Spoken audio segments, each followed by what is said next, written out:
Comment savoir si un homme est dépendant affectif ou si on a peur d'accueillir le véritable amour?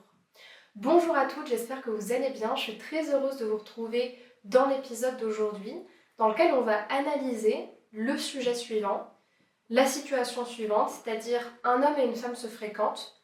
La femme a parfois la sensation que l'homme est peut-être un peu trop présent, qu'il a par exemple un attachement anxieux, qu'il en demande trop, parce que des fois ça peut arriver aussi. Mais elle se demande justement si c'est pas elle qui rejette l'amour ou qui justement ne voit pas les signaux d'un homme qui est vraiment intéressé et qui pourrait lui apporter une relation stable. Et je trouve que c'est un sujet hyper intéressant. Pourquoi ? Parce que les relations amoureuses sont justement constituées de dynamiques inconscientes. Et qui dit dynamique inconsciente dit justement parfois des mécanismes d'auto-sabotage, parfois des attentes trop élevées dans les relations amoureuses et justement ce jeu de positionnement entre des personnes qui vont être trop en demande et à l'inverse des personnes qui vont rejeter les relations parce que derrière il y a un certain attachement qui explique cela. Donc on va voir tout en détail, c'est hyper intéressant et ça va vous permettre justement de vous situer soit dans des fréquentations que vous avez à l'heure actuelle, dans votre positionnement avec les hommes, ou soit de pouvoir repérer aussi des comportements d'hommes que vous n'avez pas forcément su cerner, sur lesquels vous n'avez pas pu mettre de mots, et de voir ce qui est normal et ce qui l'est moins. Pour les personnes qui ne me connaissent pas, je me présente, je m'appelle Chloé Mercart, je suis praticienne en thérapie et j'accompagne les femmes depuis 2020 à se libérer de la dépendance affective pour qu'elles vivent des relations plus stables, plus conscientes, plus saines et ce en apprenant à s'aimer elles-mêmes. Donc je les accompagne avec justement la programmation neurolinguistique, l'hypnose, les constellations familiales ou encore l'Ayatra Kundalini activation, mais surtout ce que je leur apporte dans l'espace thérapeutique, c'est une reconnexion à elles-mêmes et une compréhension de leurs mécanismes inconscients.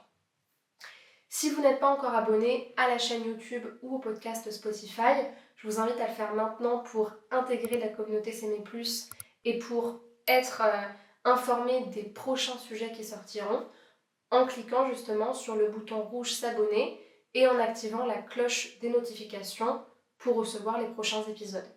Sachez également que vous pouvez, si vous le souhaitez, recevoir une formation offerte qui s'intitule « Les 3 axes thérapeutiques pour sortir des schémas de dépendance en amour ».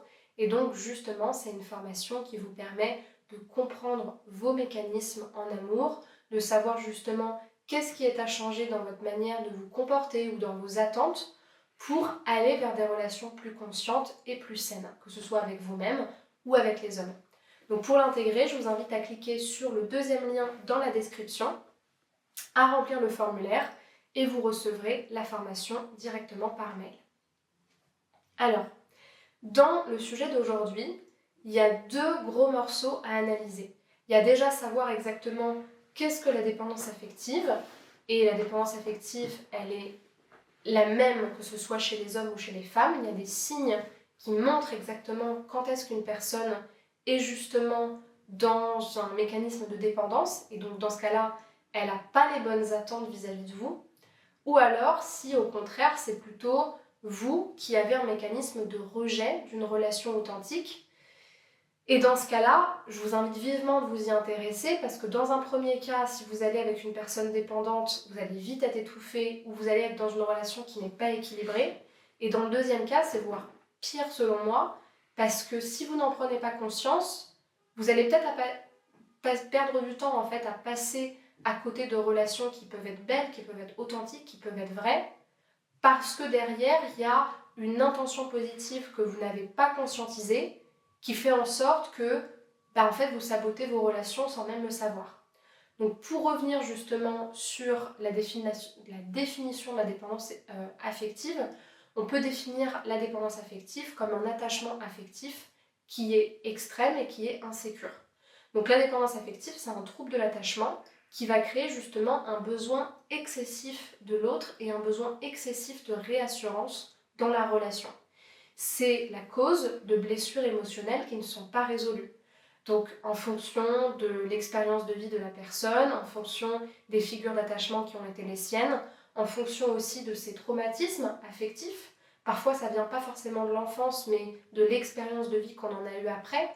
des choses qui nous ont détruites ou des moments où on s'est senti vulnérable et en demande de l'autre, c'est souvent associé à un manque d'estime de soi et au mécanisme de se mettre en dessous de l'autre. Si par exemple on prend les positions de vie présentes en analyse transactionnelle, les dépendants affectifs, c'est des personnes qui vont se mettre en bas, qui vont considérer qu'elles ont moins de valeur et qui vont nécessairement admirer les autres, les mettre sur un piédestal parce qu'elles vont forcément les surévaluer avec un total biais cognitif de moi je suis une personne qui n'a pas de valeur, donc l'autre est forcément mieux que moi. Ce qui les amène dans des relations sans conscience, où elles se perdent, où elles y vont pour les mauvaises raisons, et finalement en fait elles ne prennent pas vraiment le temps de savoir qui est l'autre. Donc, par quoi est-ce qu'on va le voir ? On va le voir par une peur panique de l'abandon. Donc là, on parle de l'homme dans cette vidéo, mais ça peut être exactement la même chose avec la femme. Donc ça va être une personne qui ressent constamment une anxiété intense à l'idée d'être rejetée, ce qui va pousser la personne à s'accrocher à l'autre de manière irrationnelle. Par exemple, très concrètement, un homme qui va vous envoyer des messages en vous disant tu réponds pas, t'es sûr que voilà, en fait, t'es peut-être pas intéressé par moi, ou tu m'as pas confirmé le rendez-vous de jeudi, est-ce que t'es sûr que t'as encore envie de me voir, ou alors oh là là, j'ai pas envie de te laisser parce que voilà, j'ai tellement trop besoin de te parler, on est tellement trop pareil, ou alors dis-moi vraiment que je te plais, est-ce que je te plais, t'es sûr que je te plais. Rien que ça donne envie de pas être en lien avec cette personne-là parce qu'on va sentir qu'elle s'accroche comme une moule à son rocher et c'est absolument pas naturel. Un besoin constant de réassurance, c'est lié, c'est exactement ce que je viens de vous dire. Une personne qui va chercher à être rassurée en permanence. Qu'est-ce que tu ressens ? Est-ce que tu es sûr que tu le ressens ? Pourquoi est-ce que toi tu ressens pas les choses ? Avec parfois même de la manipulation. Je suis sûre que tu ressens ça, ou tu ressens pas telle sensation, mais t'inquiète pas, après tu vas ressentir telle ou telle chose. En fait, elle cherche simplement à se rassurer plus qu'à vous rassurer vous-même. Et ça peut justement mener la personne à avoir des comportements de jalousie qui ne sont juste pas les bienvenus. Et de toute manière, c'est des personnes qui vont être constamment en hyper-vigilance émotionnelle parce qu'elles ont tellement peur d'être abandonnées que, en fait, elles vous montrent une face d'elles qui est tout le temps en demande, mais en réalité, peu importe ce que vous pouvez leur dire, elles ne seront jamais rassurées. Donc c'est pour ça que dans cette définition, il y a quelque chose d'extrême. C'est-à-dire que la personne, elle a tout le temps besoin d'être en fusion, elle ne vous connaît pas, qu'elle a tout de suite besoin de vous voir et de vous revoir, et avant même de vous revoir, de vous re-revoir, et d'être sûr que vous voulez la revoir, non pas pour vous, mais pour elle en réalité. Car l'amour qu'elle va chercher chez l'autre va pour elle être un miroir de réassurance par rapport à ce qu'elle vaut, par rapport à un besoin de ne pas être abandonnée, peut-être parce qu'elle s'est sentie seule et qu'elle s'est sentie abandonnée auparavant. Donc ça, c'est vraiment typique justement de l'attachement anxieux d'une personne qui va justement rechercher cette réassurance et cette fusion excessive. Quand ce mécanisme-là, on le met en comparaison avec la peur du véritable amour, en fait, c'est totalement différent. Et c'est pour ça que c'est important de l'analyser. Parce que dans un cas, c'est l'autre le problème, entre guillemets, mais dans le deuxième cas, c'est nous-mêmes qui mettons inconsciemment en place un mécanisme d'auto-sabotage. Et c'est là que c'est vicieux. C'est parce que d'un côté, en fait, les deux se répondent. C'est-à-dire que quand on est face à une personne dépendante affective, souvent, une vraie personne dépendante affective, en tout début de relation, souvent on va avoir soi-même un mécanisme de rejet qui est naturel. Parce que quand on s'aime, qu'on connaît sa valeur, ou juste on est conscient émotionnellement de la maturité, du temps que prend une relation pour se mettre en œuvre, on n'a pas envie de ça pour soi et on n'a pas envie de ça pour l'autre. Donc forcément, quelqu'un qui va venir vous attraper dans la rue, à un moment donné, tu as juste envie de lui dire « calme-toi, prends du temps, souffle, éloigne-toi un tout petit peu, j'ai besoin de respirer ». Donc forcément, il va y avoir un mécanisme de rejet.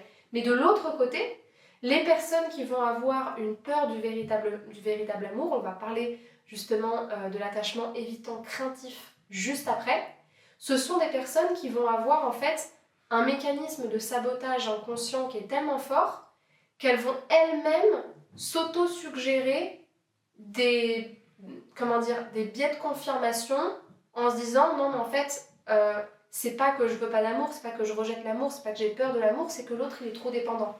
Non, l'autre il est pas trop dépendant de toi. C'est juste toi qui te raconte l'histoire que tu veux une relation, mais en réalité quand l'amour toque à ta porte, tu prends peur. Et on va voir justement pourquoi.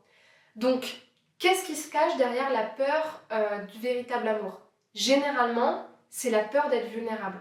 C'est la peur d'être vulnérable, mais c'est aussi la peur, ça peut être la peur de souffrir, mais c'est souvent la peur d'être étouffé par la relation.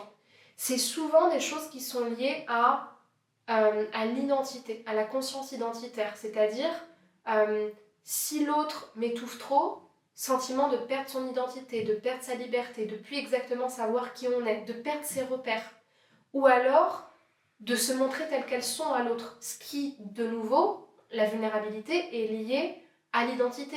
Pourquoi est-ce que j'ai peur d'être vulnérable? Parce qu'en fait, j'ai peur de me montrer telle que je suis.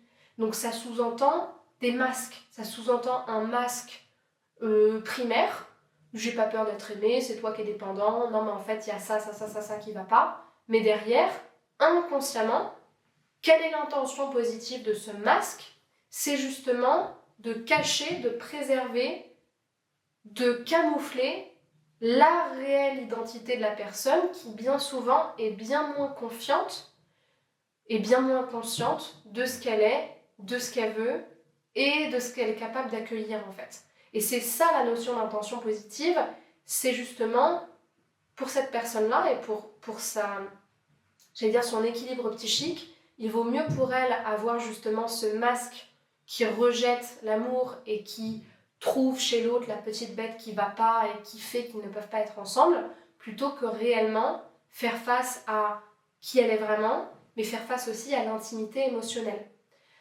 C'est justement la théorie de l'évitement émotionnel, c'est les personnes qui justement, soit parce qu'elles ont été dans un système où l'intimité émotionnelle était mal vue ou qu'il était traumatique, et elles vont justement éviter cet attachement profond parce que ça peut être synonyme pour elles de souffrance, ça peut être synonyme pour elles de perte de leur identité, de perte de repères, d'empiètement sur leur liberté, etc.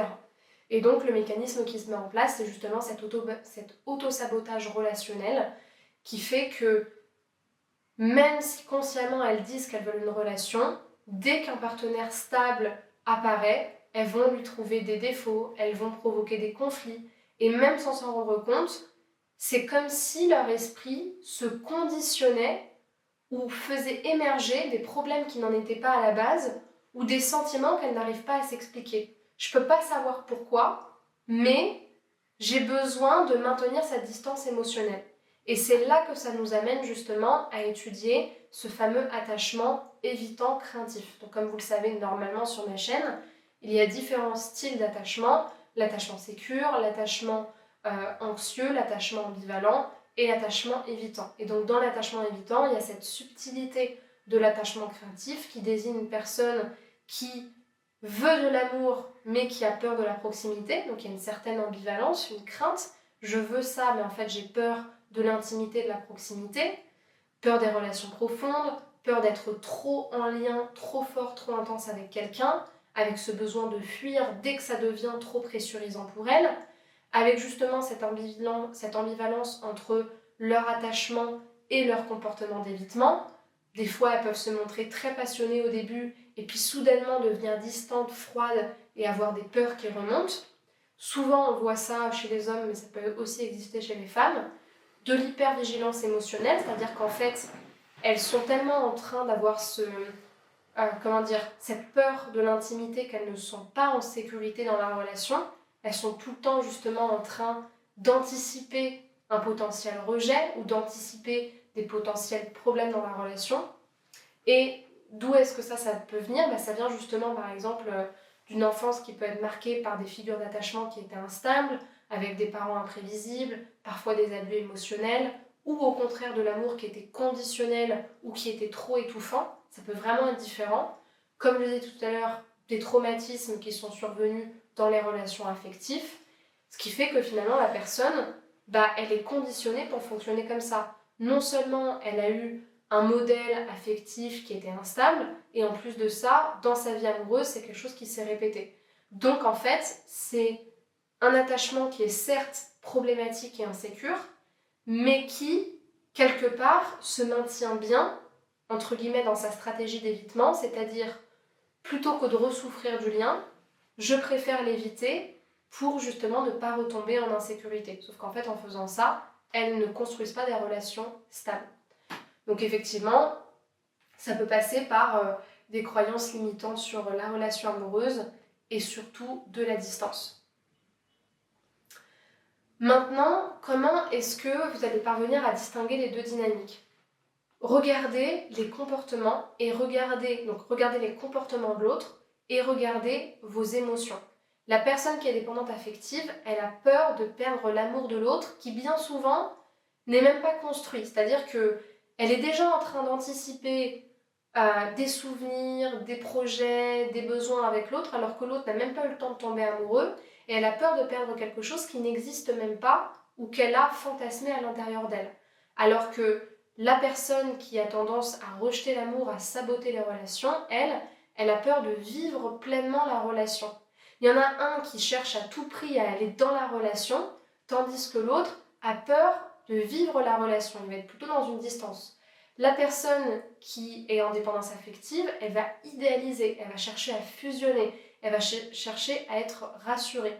Alors que la personne qui est justement en distance, qui rejette l'amour, elle va chercher justement ce qui peut ne pas aller. Elle va anticiper les problèmes, elle va chercher à éviter le contact, à éviter l'intimité.